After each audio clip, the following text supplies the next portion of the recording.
What if I tell you that one of the most expensive experiments of nation building, not of billions, but of trillions of dollars, failed because of not listening? Sounds weird, right? Let me put it this way. For the people calling Afghanistan the graveyard of empires, a country where no solution, no approach helps or works, what if I tell you that problem was never Afghanistan? It was the way the world tried to fix it. Ladies and gentlemen, my name is Rahmatullah Arman, and in the next 5 minutes, I'm going to challenge one idea. An idea that shaped the decisions of my country since last 2 decades. The idea was that solutions can be borrowed, solutions can be imported. That if something worked in Bangladesh, if something worked in Rwanda, if something worked in Pakistan, is gonna work in Afghanistan. So copy-paste anything and expect that it's gonna work in Afghanistan. What happened? First billions and then trillions of dollars later, what did we build? Reports, structures, fact sheets, but not systems that would last. Why? Because there was something very, very fundamental missing over there.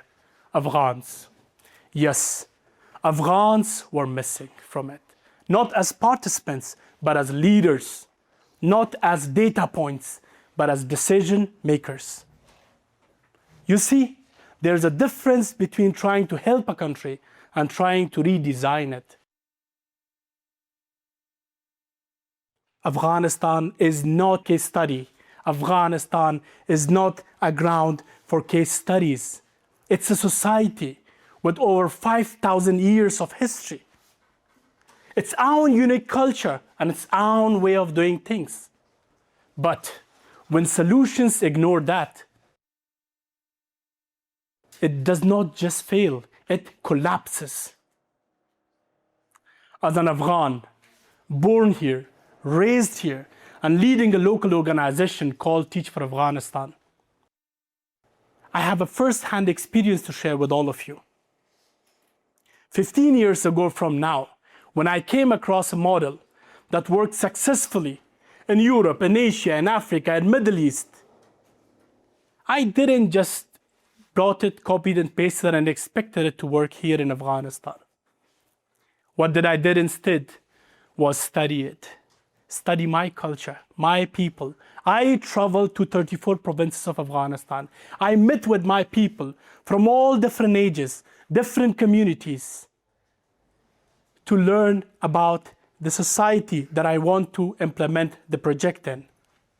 To make sure that this model is gonna work in Afghanistan, is adaptable and acceptable to the context of Afghanistan. We call it, we adapted it, we localized it, we Afghanized it. And that's the reason. Now Teach for Afghanistan serves over 100,000 of communities. It's the largest youth-led organization in the country.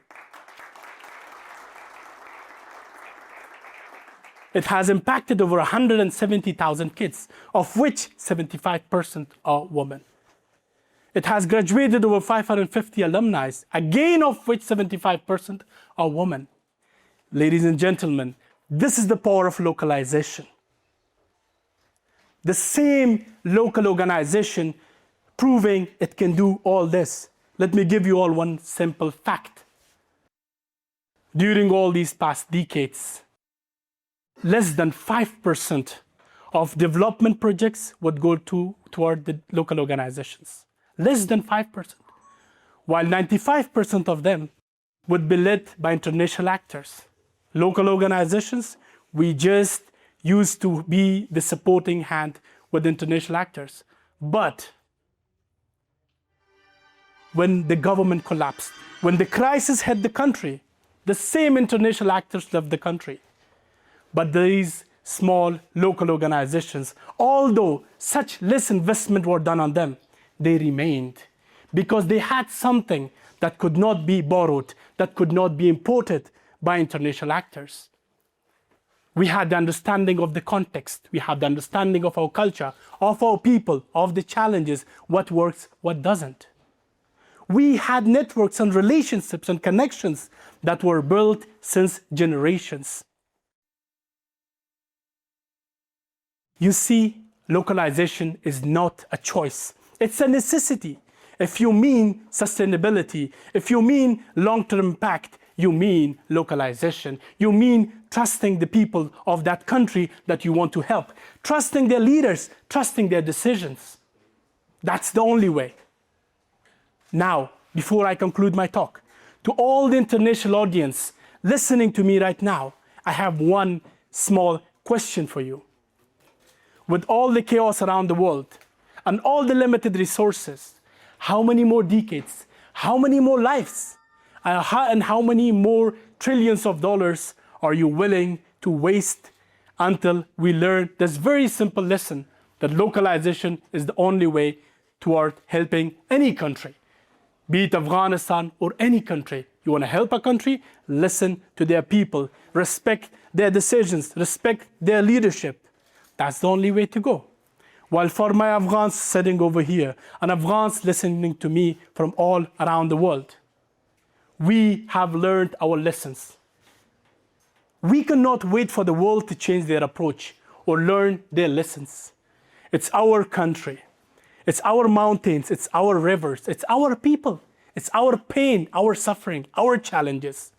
It's upon Afghans themselves to change their destiny, to write their destiny, to lead their own initiatives, be it small or big. Afghans to lead their own destiny. Of course, the world can be a partner in that.